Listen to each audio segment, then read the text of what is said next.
Voilà, je m'appelle Hassan Baslam, professeur de sciences physiques au lycée Salah Eddine l'Ayyoubi Tinghir, direction provinciale du Tinghir, Académie régionale d'Arasa Filat. Il s'agit ici d'une leçon de physique destinée aux élèves de sciences mathématiques et filière sciences physiques. Il s'agit du mouvement de rotation d'un corps solide autour d'un axe fixe. Alors, voilà, comme vous voyez là, le mouvement de rotation d'un solide autour d'un axe fixe. C'est pour la deuxième année baccalauréat des sciences mathématiques et physiques. Premièrement, je vais parler un peu du repérage d'un point d'un mobile. Vous avez déjà fait quelques repérages pendant les années antécédentes. Premièrement, on peut utiliser les coordonnées cartésiennes. Un point M en mouvement, par exemple circulaire, à partir du point M0, on peut le repérer grâce aux coordonnées cartésiennes, X de M et Y de M, c'est-à-dire avec vecteur position, OM égale à X, I plus Y, G. On peut utiliser aussi comme repérage l'abscisse angulaire θ. C'est l'angle entre OX et OM. Il est exprimé en radians. Et on peut aussi utiliser ce qu'on appelle l'abscisse curviligne, S égale à M0, M. M0, M en arc, c'est la distance. Sachant que M, c'est l'origine des abscisses curvilignes. Donc l'abscisse curviligne, il est exprimé en mètres et l'abscisse angulaire, il est exprimé en radians. Et la relation qui lie les deux, c'est S égale Rθ. S égale Rθ. Il y a aussi la relation qui lie l'abscisse angulaire θ et aux coordonnées cartésiennes X et Y. On a cosinus θ égale à X sur R, donc X égale R cos θ. Et sinus θ égale Y sur R. Ça veut dire que Y égale à R sinus θ. La vitesse, deuxièmement, petit b, la vitesse angulaire. Vous avez déjà fait l'année dernière, et même au niveau du tronc commun, ce qu'on appelle la vitesse angulaire.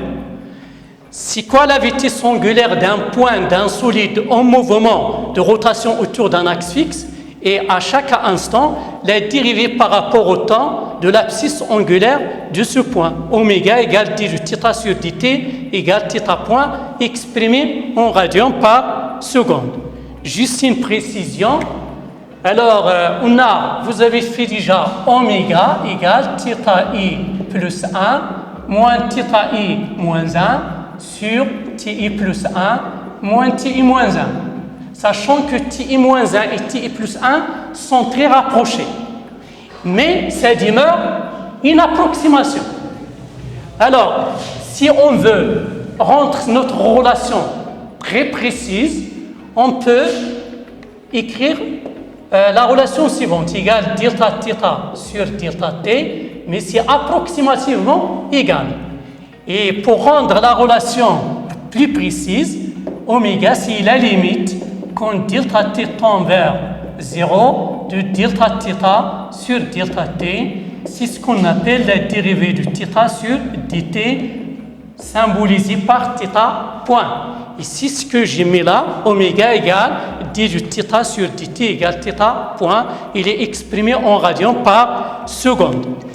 Et juste une remarque, il y a une relation entre la vitesse linéaire en mètres par seconde et la vitesse angulaire oméga. V égale R oméga. L'accélération angulaire, c'est une nouvelle notion. L'accélération angulaire d'un point d'un solide en mouvement de rotation autour d'un axe fixe et à chaque instant, la dérivée par rapport au temps de la vitesse angulaire de ce point. Θ du point égale d de oméga sur dt égale d de θ point sur dt égale d carré, la dérivée seconde par rapport au temps de l'abscisse angulaire θ, exprimée en radians par seconde carré. Par un même raisonnement, un raisonnement analogue à la vitesse angulaire, on peut écrire que θ du point, l'accélération angulaire, est à peu près égale oméga i plus 1 moins oméga i moins 1 sur ti plus 1 moins ti moins 1. Mais c'est approximativement, sachant que ti moins 1 et ti plus 1 sont très rapprochés. Si on veut avoir la précision, une relation qui est correcte à 100%, c'est la limite quand delta t tend vers 0 de delta oméga sur delta t. Et c'est ce qu'on appelle la dérivée de oméga sur dt. Or, oméga c'est θ point, donc c'est d2 sur dt, la dérivée par rapport au temps de θ point. Notez aussi θ de point exprimé en radians par seconde carré. Ça, c'est l'accélération angulaire. On peut utiliser, dans ce cas-là, le repère de Freinet. A tangentiel, c'est d de v sur dt, comme vous le savez. On remplace v par r oméga. On va faire sortir r parce que c'est une constante. Ça va nous donner r d de oméga sur dt, c'est r θ de point. Donc, dorénavant, A tangentiel, c'est r θ de point. Et A normal, l'accélération normale, c'est v carré sur r. On remplace v par r oméga et on simplifie par un r. Donc, on aura r θ point carré ou bien r oméga carré. Ce sont les deux composantes du vecteur accélération dans le repère de Freinet. Et là, je vais traiter un autre mouvement qui s'appelle mouvement circulaire uniformément varié. Vous avez déjà fait ce qu'on appelle un mouvement rectiligne uniformément varié. Alors, c'est un mouvement dont la trajectoire est circulaire et l'accélération angulaire est constante. Θ de point, c'est une constante. Si vous comparez avec le mouvement rectiligne uniformément varié, c'est l'accélération à constante, mais ici, c'est l'accélération angulaire qui est constante. Et les équations horaires du mouvement sont les suivantes. d de oméga sur dt égale θ de point. Si on fait une intégration, on aura oméga égale θ de point t plus oméga 0. C'est une fonction affine de temps. Chaque fois que pour un mouvement de rotation, ou bien circulaire, dans la vitesse angulaire est une fonction affine ou bien une fonction linéaire de temps, il s'agit d'un mouvement circulaire uniformément varié. Ça, c'est l'équation de la vitesse. On dit aussi l'équation horaire de la vitesse. Pour l'équation horaire, oméga égale d de θ sur dt égale θ de point t plus oméga 0. Si on effectue une intégration, on aura θ égale 1 demi de θ de point t carré plus oméga 0 t plus θ 0. θ 0, c'est l'abscisse angulaire à l'origine du temps. Ça, ça s'appelle l'équation horaire du mouvement circulaire uniformément varié. Alors, il y a la relation indépendante du temps entre deux instantanéités de quelconque. On peut écrire oméga 2 carré moins oméga 1 carré égale 2 fois θ de point, facteur du θ 2 moins θ 1. Ça s'appelle l'angle de rotation entre les deux instants. Cette relation, qui s'appelle la relation indépendante du temps, peut être déduite immédiatement à partir de l'élimination du temps entre les deux. T égale à oméga moins oméga 0 sur θ de point. Vous remplacez ici, vous allez trouver la relation indépendante du temps. Alors, finalement, pour le deuxième paragraphe, relation fondamentale de la dynamique concernant la rotation. Voilà, c'est la fameuse relation-là. Dans un repère galiléen, pour un corps solide en rotation autour d'un axe fixe, la somme algébrique du moment par rapport à l'axe delta de toutes les forces appliquées au solide est égale au produit du moment d'inertie delta de ce solide par rapport à l'axe de rotation et par son accélération angulaire θ de point. Donc on écrit sigma, la somme du moment de toutes les forces extérieures appliquées au corps par rapport à l'axe de rotation de delta égale g delta fois θ de point. Alors, il y a une remarque pertinente ici. Quand est-ce que la somme du moment égale à 0? Dans trois cas possibles. Lorsqu'on a l'équilibre, chose que vous avez faite au tronc commun et l'année dernière, ça s'appelle le théorème du moment. Lorsque le corps susceptible de tourner autour d'un axe fixe est en équilibre, alors la somme des moments égale à 0. ça entre dans θ de point égale 0. θ de point égale à 0, le corps peut être en équilibre ou bien en mouvement de rotation uniforme.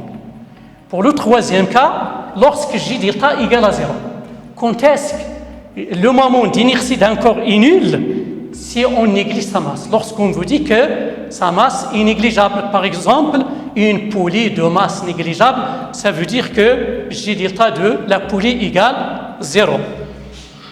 Alors là, il y a un exercice d'application. On considère une poulie de masse négligeable, voilà, la poulie de masse négligeable, soudée à une tige métallique homogène AB de masse M, de longueur AB égale à L et de centre O. Le système est susceptible de tourner autour d'un axe fixe horizontal delta, passant par le point O. On enroule autour de la poulie un fil inextensible de masse négligeable dont l'autre extrémité est liée à un corps S de masse M' pouvant glisser sur un plan incliné d'un angle alpha égale 30 degrés par rapport au plan horizontal. Voir figure ci-dessous. On prend G égale 10 mètres par seconde carré, on néglige tous les frottements et on suppose que le fil ne glisse pas sur la gorge de la poulie. On donne le moment d'inertie de la tige par rapport à l'axe delta. Et J delta, ml carré sur 12. La masse de la poulie, c'est 450 grammes M. Et M', la masse du corps, c'est 125 grammes. Le rayon de la poulie, 5 cm. La longueur de la tige, 40 cm. On libère le système à t égale à 0 sans vitesse initiale. Déterminer l'expression de l'accélération du corps S en fonction de M', la masse du corps S, M, la masse de la poulie, R, le rayon de la poulie, J, l'accélération de pesanteur et l'angle A, alpha. Calculer sa valeur numérique. Alors, on va essayer de traiter ceci sur le tableau. Voilà.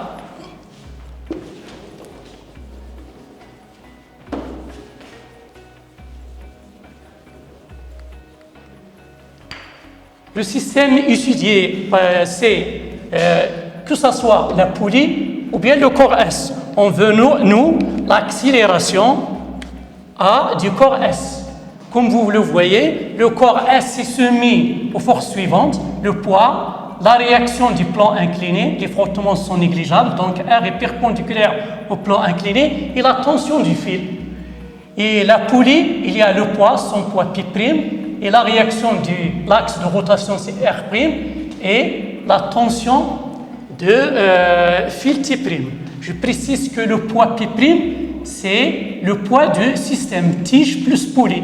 La poulie n'a pas de masse, donc il s'agit tout simplement du poids du poids de la tige. On peut commencer par application de la deuxième loi de Newton pour le corps S. Pour le corps S, on applique la deuxième loi de Newton. P plus R plus T égale à M du corps, c'est M' fois A. Faites attention, il ne faut pas mélanger les masses. Ça c'est M', ça c'est M pour la tige. On va projeter cette relation selon l'axe des X, dirigée selon le sens du mouvement. Donc on aura Mg sinus alpha, c'est positif, c'est celui-là, c'est Px. Alors, pour R c'est 0, il n'y a pas de frottement, moins T égale M' AX. Il est algébrique. Ça veut dire, implique que T égale Mg sinus alpha moins M' A. C'est M'. Ça, c'est la masse du corps S. Ça, c'est la première relation. La relation 1. On va appliquer la relation fondamentale de la dynamique qu'on vient de faire maintenant pour le système poulie et tige. Alors, système poulie plus tige. Les forces qui lui sont appliquées, ils sont représentées sur le schéma. On peut écrire directement RFD donne la relation fondamentale de la dynamique appliquée à ce système donne le moment par rapport à delta de P' plus celui de R' plus le moment par rapport à l'axe de rotation de T' égale G delta θ 2 points. Le moment de P' c'est 0, ça rencontre l'axe de rotation, la même chose pour R', et pour le moment de T', c'est T' fois le rayon de la poulie égale G delta, et θ 2 points, c'est A sur R. Pourquoi? Parce que l'accélération du corps A, c'est l'accélération de chaque point du fil, surtout pour le point là, qui appartient à la périphérie de la poulie. Et ça représente l'accélération tangentielle. L'accélération tangentielle à T égale d de V sur dt égale à R θ 2 points. Je remplace alors θ 2 points par A sur R. G delta A sur R implique T' égale G delta A sur R carré. Or, T égale T', le fil n'a pas de masse, il est inextensible, donc on a T égale T', donc on peut faire l'égalité entre les deux, la relation 1 et la relation 2. Donc, G delta fois A sur R carré, voilà, c'est ça, égale M' G sinus alpha moins M' A. Je cherche moi l'accélération A. Donc A facteur de G delta sur R carré plus M' égale à M' G sinus alpha.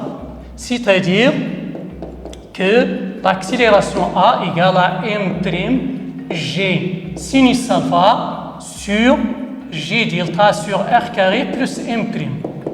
On va faire l'application numérique selon les données données par l'exercice. Alors, M' égale 125 grammes, c'est 0,125. G c'est 10, sinus de 30 degrés sur G delta. Alors, avant de faire l'application numérique là, il faut savoir que G delta c'est M L carré sur 12 divisé par R carré plus M'. Alors là c'est 0,125 fois 10 sinus 30 sur ML carré. On peut remplacer M par sa valeur, c'est 0,45 fois L sur 12.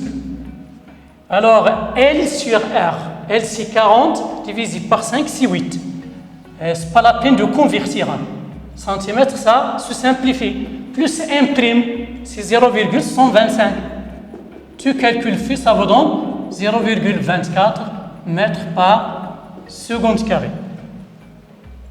Et voilà, il faut veiller chaque fois à appliquer la deuxième loi de Newton au corps S et la relation fondamentale de la dynamique à la poulie. Voilà, et combiner les deux pour pouvoir accéder à l'accélération du corps S. On peut calculer aussi θ de point égale à A sur R. À partir de la valeur de A, c'est une constante, donc on peut confirmer que le corps S est un mouvement rectiligne uniformément accéléré et celle de la poulie et la tige, c'est un mouvement de rotation uniformément accéléré. Et voilà, merci pour votre attention. Pour un conseil à propos de ce mouvement-là de rotation autour d'un axe fixe, et il suffit veiller à utiliser, à préciser, premièrement, le système à étudier. Dans le cas de rotation et à notre corps, il faut chaque fois préciser le système à étudier. Appliquer la deuxième loi de Newton en ce qui concerne les corps en mouvement de translation et appliquer la relation fondamentale de la dynamique concernant la rotation pour un corps en mouvement de rotation autour d'un axe fixe. Et essayer de combiner les deux. On combine les deux en faisant que t égale t' par exemple, et aboutir finalement à calculer l'accélération du corps S ou bien l'accélération angulaire du corps en mouvement de rotation. Et merci à vous. Bonne chance.